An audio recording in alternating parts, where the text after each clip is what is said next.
Friend, we often have many of our likes or interests hidden inside us because of the fear of being judged by others. In the majority of cases, this fear started in our childhood.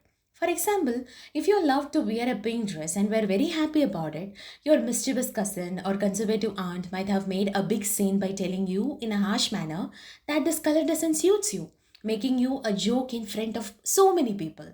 You naturally got hurt. Right then, you may have started to suppress your interest in pink.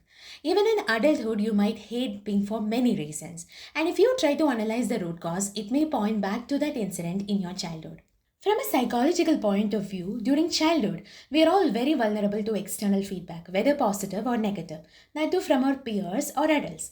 And this feedback can influence our behaviors and preferences in a great way.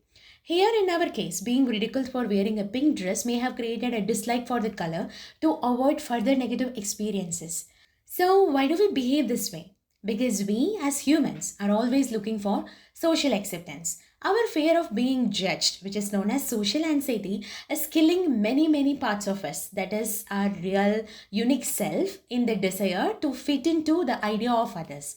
By doing so, we may feel temporarily comfort and we avoid situations where we might be ridiculed, like in any of our past traumatic experiences, for our unique likes or preferences, right? So, here we are compromising ourselves to feel secure. But let me ask you something here. What is wrong with liking a color, or having a curly hair, or being taller than expected for your age, or having a different skin tone? What's the problem here? Of course, society finds fault in everything about a person, be it their natural features or their personal preferences. Everything has a problem. But if we are a little bit clever to analyze this mentality, we would see the wonderful trick that life is playing on us. For example, if a person likes something and wants everyone to like it, then is the problem with that person or with others? And if others are not ready to follow it, and if the certain person ridicules them, then is the problem with him or with others?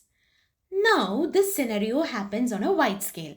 If the person is multiplied and can be called society, and it is trying to make you like things in which you have no interest at all, or it is trying to make you believe that you are ugly, or it is trying to get you to hate any of your natural features, or it is trying to get you to follow preconditioned ideas with which you cannot completely agree, the list goes on and on.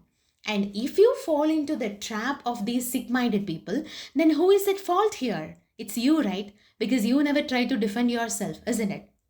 When all this happened in your childhood, how helpless you were.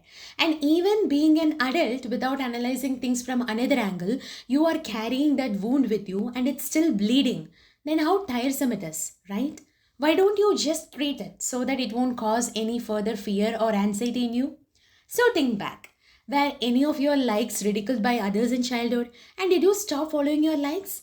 Then it is time to heal that wound and embrace your natural likes. Think back, friend. Were any of your natural features ridiculed by others in childhood?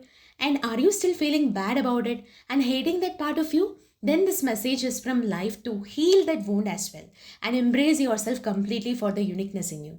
Assure your inner child that it was alright to be scared, but tell that it is time to heal all those worries, wounds, or fears and time to embrace the real likes and be happy for yourselves. If you are on a self love journey, then this is the capsule right now for you to take to avoid the social anxiety which causes trouble in being you. Start following your heart and live your life. If any of your passions, likes, or features upset others, just remember it. It is their preference and a mismatch in perspective. So you just ignore them and be yourself. No one can be happy by abandoning their real self for others, but faking a happy life is all possible if you are ready to follow the crowd. So decide, do you want to create a wonderful destiny for yourself by being you, or do you always want to feel like you fit in a crowd? You may ask me what is the big deal in sacrificing a favorite color to fit in, and I may tell you, if you can't take your stand in this thing, then how can you stand strong in pursuing your dreams or other major life decisions? How tricky life is, right? So just remember this, friend. If a wrong thing is preached by a person or a crowd, it is still wrong. And there is always a choice for us to choose what we want to do in our life.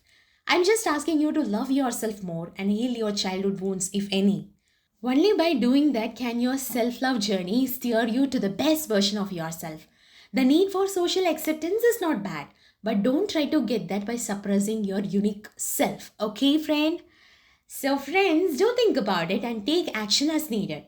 Do tell me your opinions or experiences regarding the same in the comment section. And don't forget to like and share the video.